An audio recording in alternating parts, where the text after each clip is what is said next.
सुप्रभात मेरे विद्यार्थी भाई बहन, कैसे हैं? बढ़िया। तो मैंने लास्ट टाइम काव्य तेईस भूख जो थी उसकी वीडियो रखी थी। मैंने बताया था कि आज सोमवार को हम ये पढ़ेंगे काव्य। तो शुरू करें। फिर से आप सबका हिंदी के इस लेक्चर में स्वागत है। भूख शवेश्वर दयाल सक्सेना, जन्म सन 1926, ईस्वी सन, निधन सन 1983। नई कविता के इस प्रमुख कवि का जन्म बस्ती उत्तर प्रदेश में हुआ। आर्थिक अभावों से जूझते हुए उन्होंने इलाहाबाद के विश्वविद्यालय में एमए किया। स्कूल में शिक्षक, क्लर्क की और आकाशवाणी में नौकरी की। बाद में दिनमान के उपसंपादक रहे। इनकी कविताओं में आधुनिक जीवन की विडंबना, विषम परिस्थिति में भी व्यक्ति की जिजीविषा आदि का मार्मिक चित्रण मिलता है। जंगल का दर्द, कुआनो नदी, गर्म हवाएं, खुटियों पर टंगे लोग, क्या कहकर पुकारूं, कोई मेरे साथ चले आदि इनके प्रमुख काव्य संग्रह है। इनकी रचनाएं तीसरा सप्तक में भी संकलित है। बबूता का जूता बाल कविताओं का अनूठा संग्रह है। इन्होंने नाटक भी लिखे हैं। प्रस्तुत कविता में कवि ने सौंदर्य तो वैयक्तिक रूप से हटाकर संघर्षशीलता के साथ जोड़ दिया है।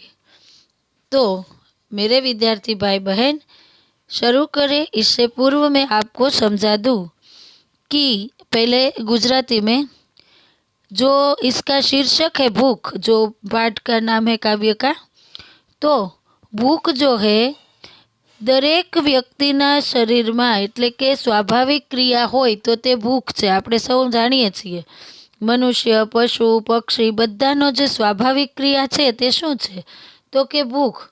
પછી દરેક જીવ પોતાની ભૂખને સંતોષવા માટે શું કરે છે તો કે અથાગ પ્રયત્ન કરે છે। પોતપોતાની રીતે શ્રમ કરવો પડે છે, પ્રયત્ન કરે છે।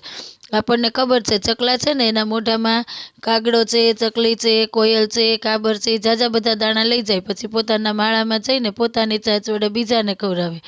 એવી જ રીતના ગાય છે, વાંદરું છે, પોતાના બાળકને કેવી રીતના ખવડાવતું હોય, અને સાથે સાથે મનુષ્ય પણ એમ। કવિને એટલે કે કવિ જે છે એ કહે છે કે મનુષ્યના દરેક સ્વાભાવિક ક્રિયા જે છે એ ભૂખ છે। મનુષ્ય હોય, પ્રાણી હોય, પશુ હોય, પછી આ માટે દરેક પ્રકારના પ્રયત્નો કરે છે। હવે તો કે આ કવિતામાં ભૂખથી સંઘર્ષ કરવાની એટલે કે કેવી રીતના સંઘર્ષ કરીને માણસે જીવવું જોઈએ, અને સંઘર્ષવાળું જીવન, મનુષ્યનું મહેનતું જીવન, પ્રત્યેક મનુષ્યનું એનું કંઈક અલગ જ અદ્ભુત સૌંદર્ય હોય છે એવું આ કવિતામાં સમજાવવામાં આવે છે।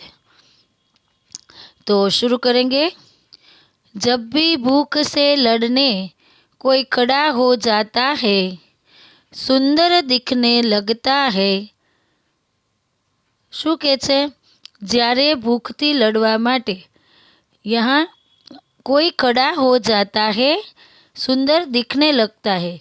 कवि कहते हैं कि भूख से मुक्ति पाने का मार्ग संघर्ष है। जब कोई प्राणी भूख से मुक्ति पाने के लिए संघर्ष करता है तो वह बहुत सुंदर दिखाई देने लगता है।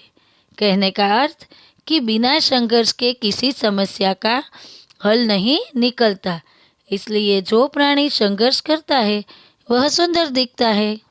ગુજરાતીમાં કહીએ તો અહીં કવિ કહે છે કે ભૂખથી મુક્તિ ઉપાય મેળવવા માટેનો સરસમાં સરસ ઉપાય જે છે એ સંઘર્ષ છે। સંઘર્ષ વગર જ્યારે કોઈ પ્રાણી ભૂખથી મુક્તિ મેળવવા માટે સંઘર્ષ કરે ત્યારે ખૂબ જ સુંદર દેખાવા લાગે છે। કહેવાનો અર્થ એ છે કે સંઘર્ષ વિના કોઈ પણ સમસ્યાનો ઉકેલ આવતો નથી, એટલે જે પ્રાણી સંઘર્ષ કરે છે તે સુંદર દેખાય છે। આગે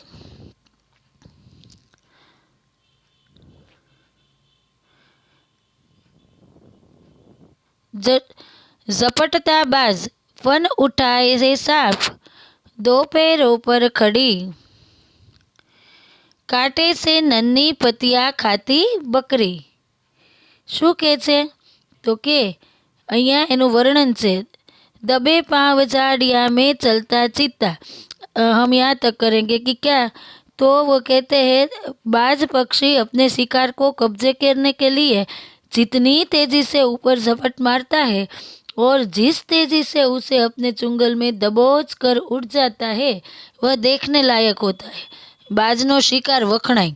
આપણે કોઈ વાર એ જોવા ન મળે, પણ બાજ જે રીતે ઉઠાવે શિકાર પોતાનો એ જોવા જેવો હોય એમ કહે છે।